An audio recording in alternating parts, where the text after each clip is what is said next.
Welcome to the Slop Farm. Enjoy the video. You start by making Genmoji usable right now. Check iPad OS and free space, then install the app.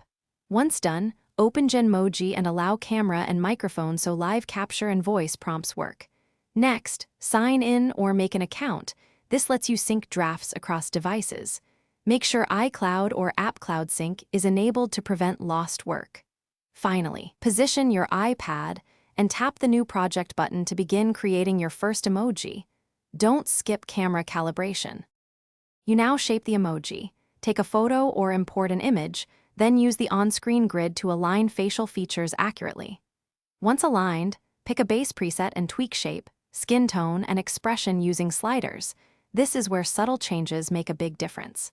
Add accessories like glasses, hats, or stickers on separate layers, and use pinch to zoom for detailed edge refinement.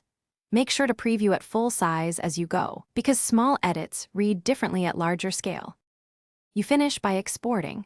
Choose PNG for stickers or GIF/MP4 for animated emoji, and set resolution to balance quality and file size. Once exported, share directly to messages, socials, or save to files.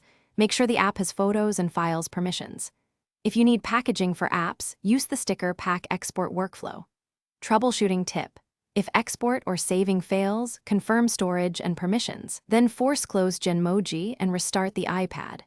If problem. Thanks for watching. Consider subscribing if we helped you today.